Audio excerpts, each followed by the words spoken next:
Fact, relationships are one of the hardest things that we can maintain. Next to a financial relationship, a regular relationship is the hardest thing to maintain. Why? Because it requires work. Whether you're in a relationship, you want to be in a relationship, or you just got out of a relationship, you realize that the work that you put into it basically determines your outcome. The work that you put into it can make it good, or obviously the work that you put into it can make it bad. Today, our conversation is centered around the topic of relationships. I invite you to join us and just help. Maybe it will help you unpack some things that can allow you to grow forward. Thanks for tuning in.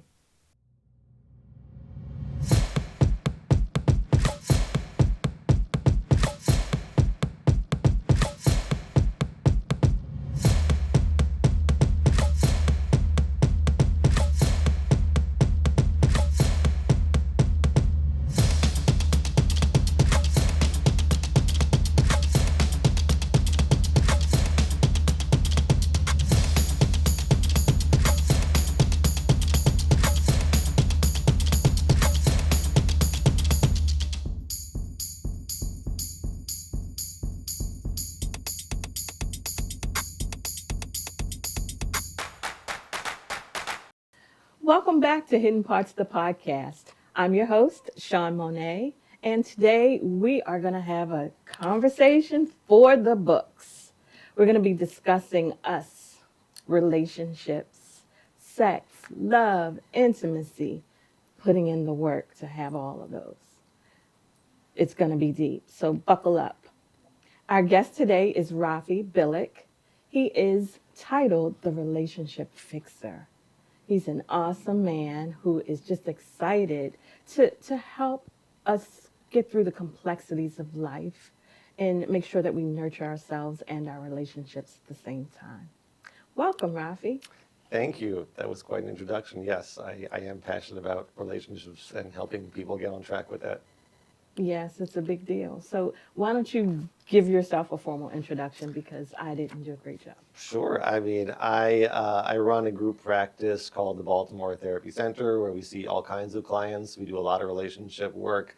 I personally work mostly with couples because that's what I love to do. Also work with families and individuals and a whole team doing all kinds of stuff. And then I also run something called Bilek Family Coaching where just me and my wife, we do work with families sort of all across the globe. Just doing, different family issues, couples issues, and helping people get on track. And that's just what we love to do. That sounds really interesting. It's great. So you mentioned the Baltimore Therapy Center. Yes. And that's located? That is in Pikesville. And we do a lot of online work also, baltimoretherapycenter.com. That's us. And then there's bilekfamilycoaching.com. Yeah, pretty standard. Okay. All right. So in the body of the description of this episode, I'll include all of Raffi's contact information. So you ready to get into this conversation? Let's go for it. All right. So let's see.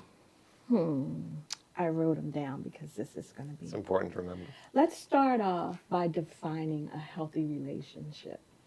Okay. I think a healthy relationship is one where both people feel connected, secure, and that they have a partner in the relationship. I mean, there's lots of ways that it can go wrong, but if there's good communication, good partnership, people working together, you feel like you can talk about what you need to talk about, we're in a good way. And part of it is always trying to make it better. And when you say making it better, that means putting in the work. Yeah, a lot of people have this vision that once we get married or once we get into a relationship, that it's love ever after or whatever it might be that they show in Hollywood. And really, that's just when the work begins. And trying to build a relationship that lasts the life it's hard work, but it's worthwhile. You get so much out of it. Yeah. Okay. So the common challenges. Common challenges in relationships. Boy, there's a lot out there today. I think the thing that people come in most often asking for help with is communication. And when you're an adult and you get into a relationship, you already have a certain way of being and you are who you are. And that is obviously not the same as the other person. So now you have two different people who see the world differently, talk about things differently, understand meanings differently and trying to get on the same page, trying to translate from one person to another, is challenging. It's tough. And so that's a big deal, trying to get that dialed in, that people can talk to each other and get it, understand what's going on, feel connected. So that's a big one. And I think expectations, like we said, is also big. People sort of assume it's going to be lovey-dovey and easy, and there'll be intimacy that goes on for a long term, and just all these ideas that we grow up with from our cultural narrative, which aren't really true. And so you think things will be easy and go smoothly, and then it never is. I mean, relationships just aren't that smooth. They're lovely and wonderful, but it takes work, just like anything else in life that's worthwhile. So I think that brings a lot of people crashing down when it just wasn't the fantasy they were hoping for. Right. And let's stick around this expectations thing because it's really big. You talk about the dream and the desire to be in a relationship, and you have a concept in your own mind of what that looks like. I find in my various friendships that people suffer because going into a relationship, you have in your mind what you expect, Yeah. and when what you're not when what you expect isn't happening, it's all over, and I think when you talk about expectations, you should either check your personal expectations at the door, and together, you and your partner come together and develop expectations. That way, no one falls short or feels like their needs aren't being met. Sure. Do you agree with that? I think it's important to recognize that expectations will have to change, but nobody comes into a relationship able to let go of all their expectations because we don't even recognize what they are sometimes. There are some things that are so obvious to you that this is the way it should be, you don't even think about that, right? There are things that we do in our culture, like when someone walks in the door, you shake hand, you say hello, you sit down, you face them, whatever it is, which in all other cultures is not the way to go, right? Eye contact, for example, in some cultures is impolite. So there are things we just don't even think about, but that's on a cultural level. On a personal level, you grew up in a family where we do X, and it would never occur to you that someone would do it differently. And that's where the friction happens. We come into a relationship and we say, okay, I understand that people are different, but you don't even understand how different people can be and how basic these differences can run. And so we don't even question those assumptions and expectations. And that's why communication is so important, because when I can talk about that, when I can access that and say, I was hoping this, when I ask for this, or when you make dinner, or when I go shopping, or whatever it is, what does that mean to me, and what does that mean to you? So that's why we get into these disputes about, money's a big one, finances are a big point of tension for people, because to some people, like, you're supposed to spend money because that's why you have it, and for other people, it's like, well, no, you save it because that's why you're saving it for later. And there's all kinds of ways those tensions come out, but often people don't even think to question their assumptions about that, and being able to interface around them is really important. Yeah, a big one is, my example may have been my dad paid all the bills. Right. So then when I got married, and if I expected my husband to pay all the bills, Right. and he didn't, that would be problematic. Yeah, and you may not even have thought, like, what, in my world, I assume that the male is going to pay the bills. You may just have come into a marriage, like, just that's the reality.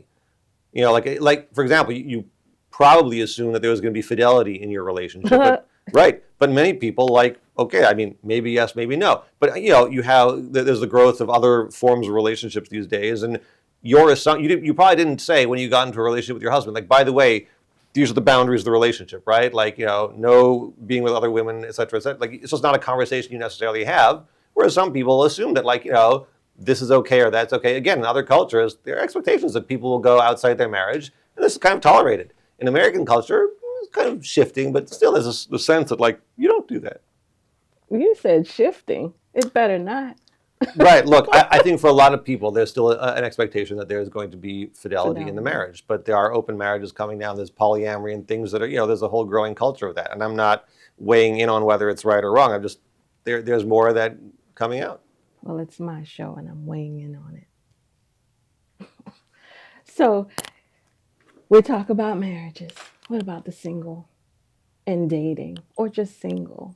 Yeah, I am very happy that I'm not single because I mean, people say it's so tough out there nowadays, especially, post-pandemic when we're all a little bit more sequestered and there's just a lot more online interaction.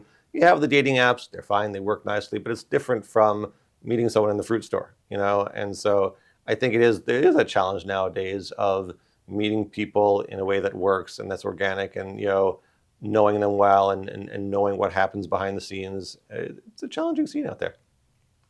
Yeah, I wouldn't want to, but some people choose it, some people love it.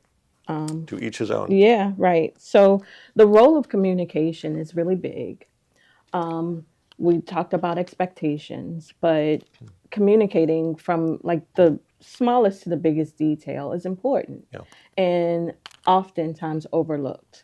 I'm not saying like in your relationship, friendship, because I'm using that word lightly, but relationships can mean friendships as Sure. well. Because friends talk about other relationships, their marriage or whatever. But anyway, where I was going with that is little details can cause big problems. Yeah. So when you don't communicate effectively, well, let me back that out. How should you communicate effectively if you are in a relationship and you're just not happy about something? Because in our culture, men in general, when they get that phone call to say, "Can we talk?" they automatically think Right. it's something big. So, can you give me an idea of a healthy approach? Yeah. I mean, if you're waiting to talk about things until they get big and bad, it's a problem, right? There should be conversations happening on an ongoing basis so that we're in touch with each other and we know what's flying in the other person's world. If the only time we talk is when I got a problem with you, it doesn't feel so good to talk. Right. So it's important to, have an ongoing process of that. And even when there are big conversations, I tell people it's not going to be a one-off conversation. It's a series of conversations throughout the course of your relationship where we keep in touch about the things that are important to us and things that are going to change. I mean, people change over time and making sure that we're in touch about that. I think one of the key points is that we have to split these conversations in half, meaning one of us is going to talk and one of us is going to listen. I think a lot of times people try to both get their opinions across at the same time. Well, I think this, or you think that, right? And that's how it escalates. And I think we all recognize that dynamic where I just wanted to say something and somehow it became an argument or a fight. If you know that we're just going to listen to me for a little bit, and then we'll switch, and then we'll listen to you for a little bit, it goes a lot smoother, right? So one of us is going to listen while the other one speaks, and then we'll switch. And there's a whole process that I teach people how to do this. There's obviously more to it than just that, but I think that's an important place to start, is understanding that if we're just having a debate about whose opinion is right, that's not going to get us very far. But if you'll listen to me and I'll listen to you, then we can get somewhere. And then the feelings in the middle. So, in some dynamics, people wear their hearts on their sleeves. So it's very difficult to even want to talk because you don't want to hurt one's feelings. Sure. Right. It's important to say things in an appropriate and loving way, but that doesn't mean that you have to agree with your partner all the time or like everything that they're doing. It's true that sometimes if I say something that might be hurtful to you, not because I'm doing it on purpose, but if I don't like the new shirt you bought, and you want to wear it to my birthday celebration, I should probably tell you instead of not like it and resent it. If you made dinner and I didn't like it, it's one thing. I'm not going to say, "Wow, this is terrible." What I'll probably say is, "Oh, thanks, I really appreciate that you made dinner. I wasn't a big fan of the fish. Could we do something different next time?" Like whatever it might be, or save it till the next day. But there has to be this communication of transparency and honesty. And there are ways to talk about the difficult things that don't hurt as much. Obviously, if you're trying to hurt somebody, that's not going to work out very well. Mm. Yeah, no, not good. All right, so here's a biggie. What does sexual health mean? Wow, that's a biggie, isn't it? Um, well, let's just talk about it, I guess. Let's narrow it down a bit into the context of a relationship, right? Because there's obviously a wide range of things we could talk about here. But in a relationship, I think both people need to feel like they are getting their sexual needs met and that sex is working for them and is a positive part of their life. If it's causing stress, if they're not happy with the way it is, if there's some discomfort around it or tension, then that needs to be addressed. Sometimes people ask things like, well, how often should we be doing it, or what kind, or what, all those questions about your personal preferences and the way that you handle that, I tell people whatever you guys agree on is okay.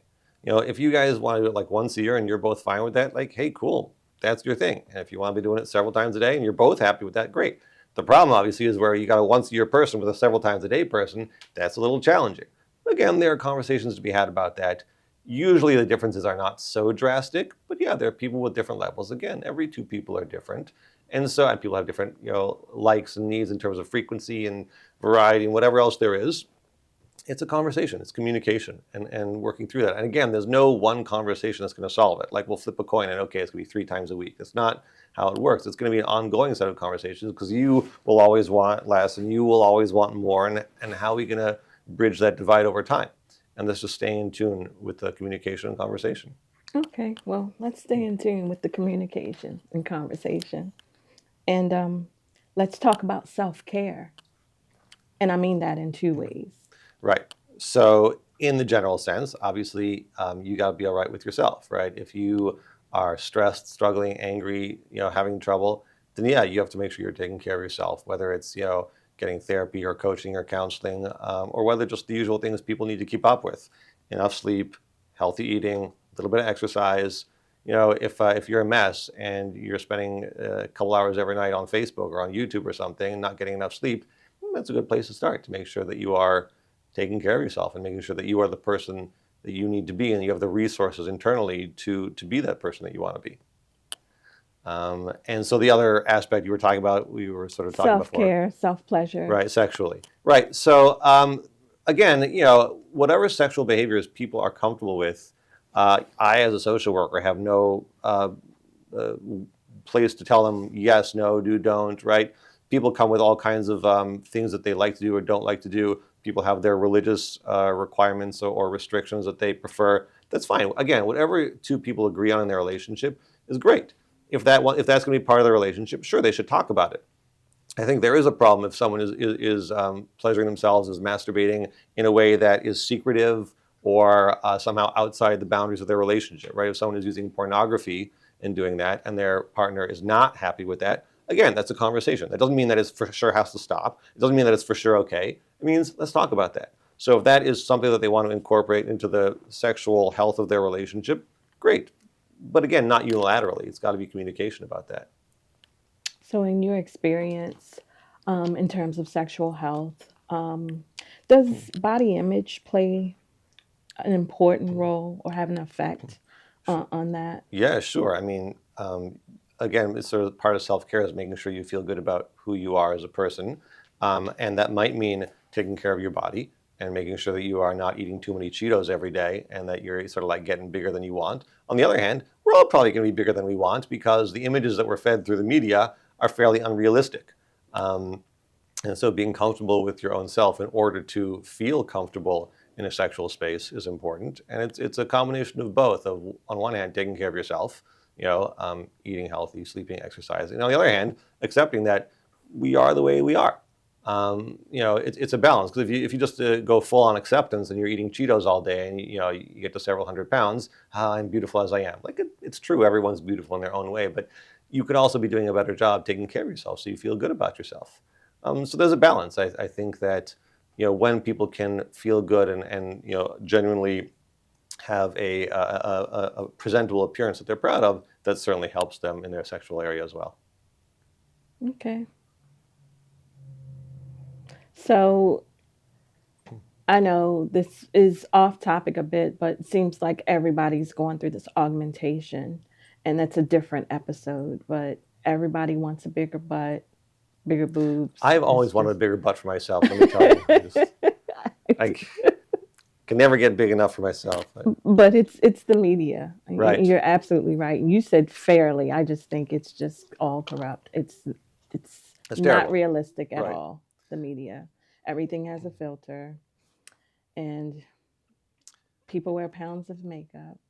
Everything looks the part. I mean, it's sad. It's killing us. And it's not just the physical appearances. It's just the very basic narratives that we're fed, on sitcoms, on movies, whatever it is. Two people find each other, a little bit of struggle. After 90 minutes, the guy gets the girl and then they're happy. And then, the curtains come down when they kiss.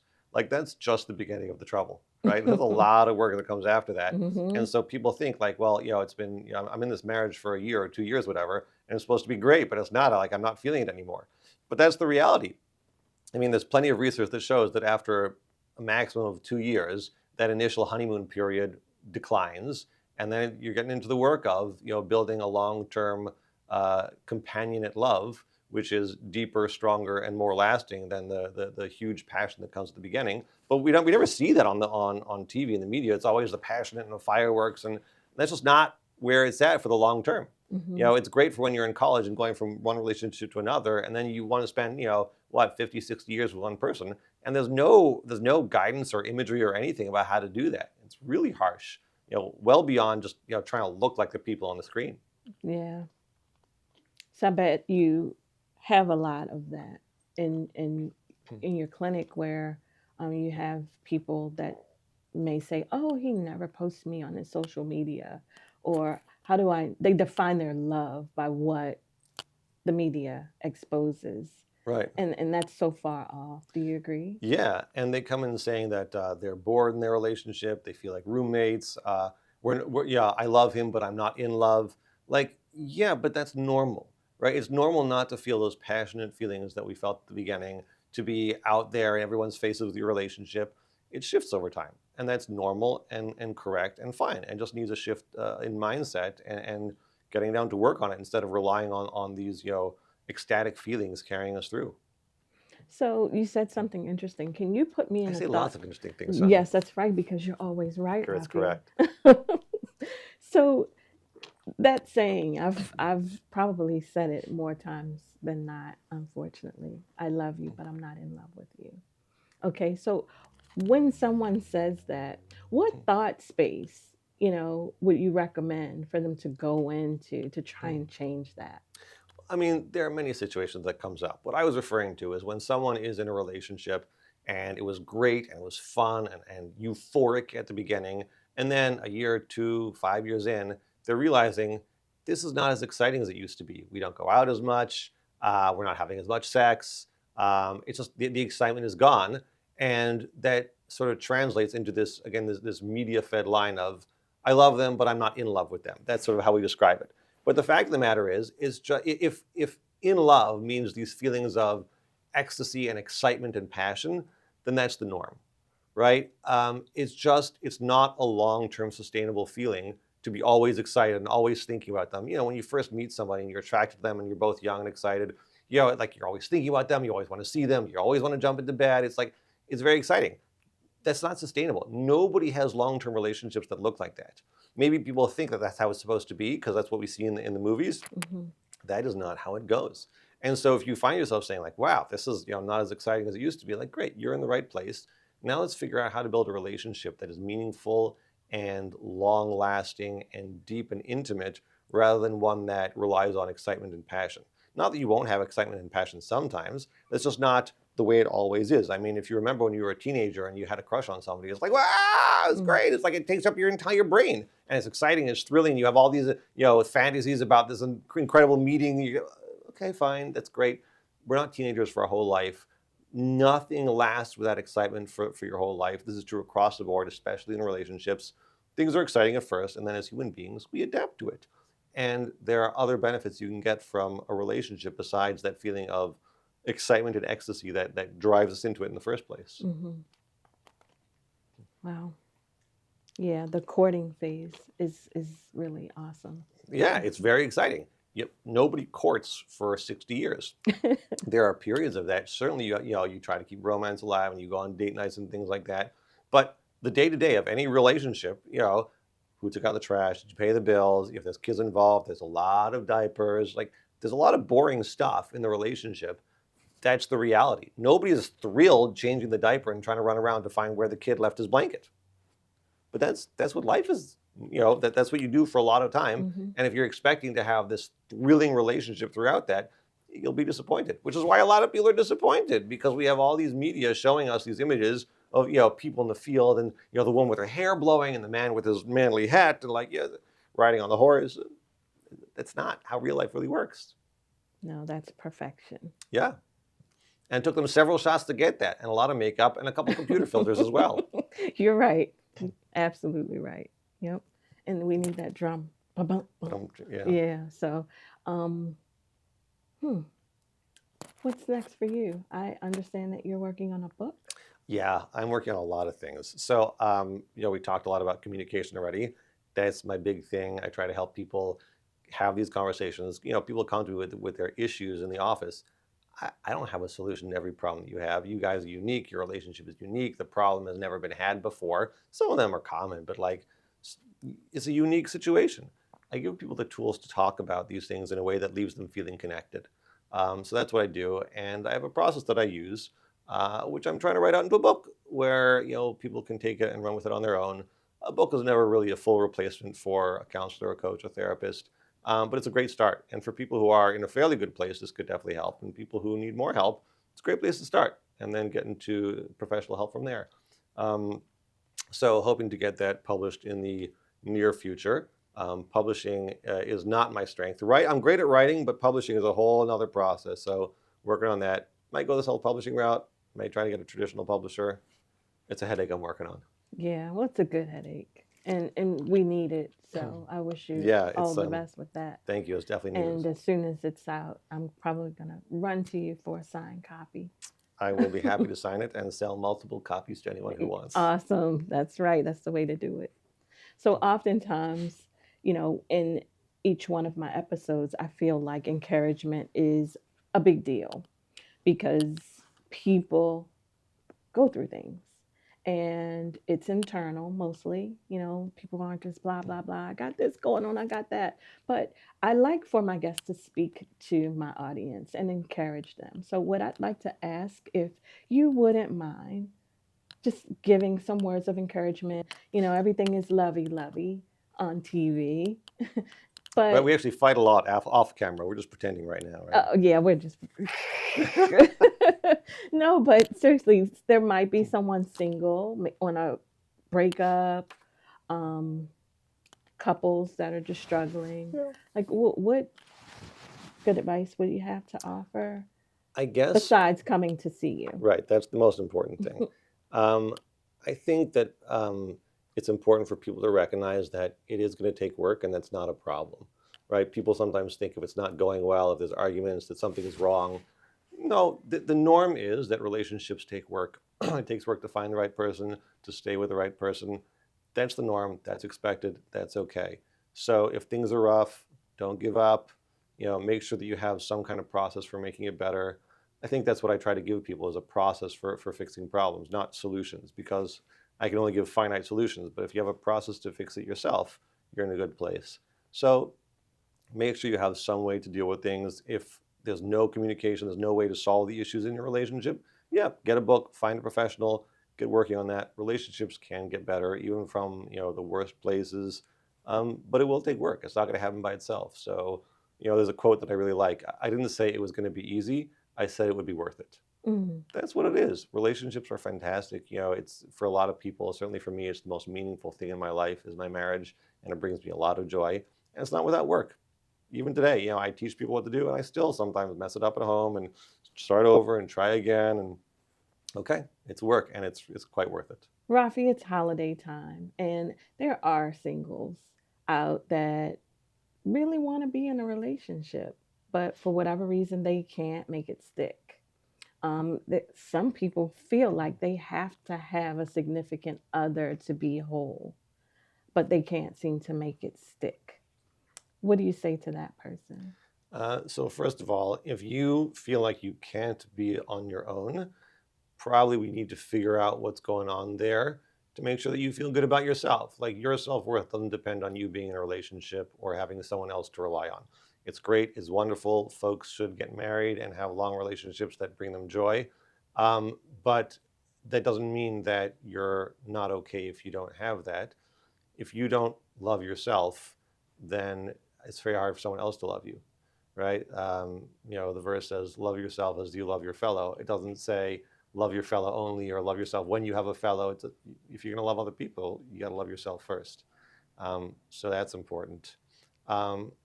And It still makes sense to look for a partner, for someone to be in a relationship with. That's great. If you keep trying the same thing and it keeps failing, I guess you got to try something else. And it might take the help of a professional to give some reflection on you and help you understand what you're doing that is not working.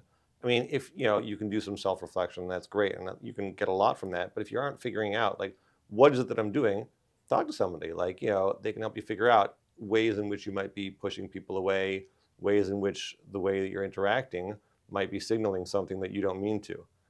And so changing that up and bringing some self-awareness to that can make a difference. Sometimes I work with folks who are going from relationship to relationship and, either several girlfriends, boyfriends, or married a couple of times. I say, well, this person she was crazy. And this one, I had a problem with her and this one.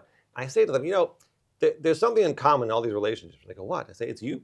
It's you. You're, maybe after, relationship number 3 or 4 or 5, we should just take a look at what you might be contributing to this.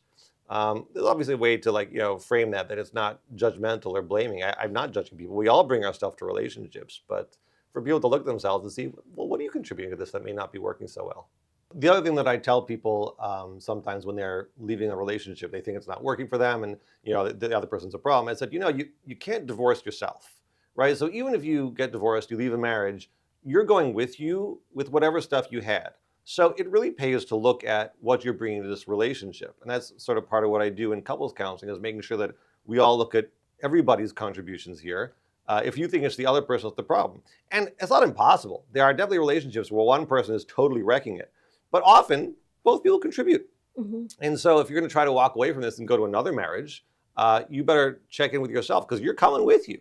And in fact, the majority of second marriages also fail, because a lot of people don't take the time to say, like, what did I contribute to this relationship that didn't work, and how can I make that different in the next one? Yeah, everybody has a bag, and it could be packed neatly. It could just be stuff all thrown in it, but you got to open up that suitcase and deal with it. Yeah, and take a look what's inside. What's you're bringing to that relationship? Yeah. One of the things that you bring with you is your relationship with your children.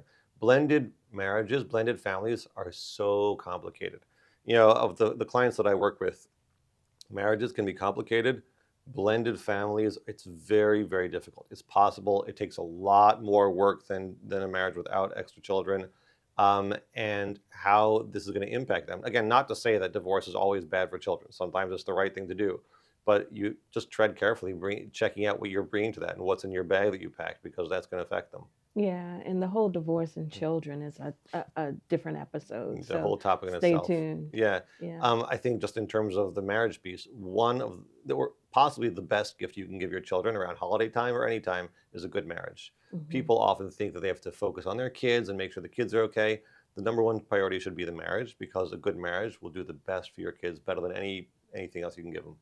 They're watching and they're listening. Yes. And even if not, they feel a pulse. They feel the vibes. Yep. Yeah. Boy, you dropped some big nuggets. I'm full of brilliant ideas.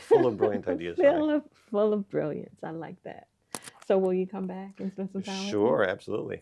I really appreciate you accepting the call and coming by and hanging out with me. My pleasure. Next time, give me some chocolate. It'll be worth it. Oh, man. Okay. He outed me. Thank you for hanging out with us here at Hidden Parts, the podcast. This episode really, really, really meant a lot to me. If it meant a lot to you, I'd like to invite you to share your comments. Also, like, subscribe, share, but more importantly, come back. Until next time. Hi, friends. I hope that you've enjoyed this episode. Please remember to subscribe, follow, like, and share. You can also find out more about us, the Hidden Parts podcast, as well as watch this recording and many others at my website, www.the-inner.me. Bye.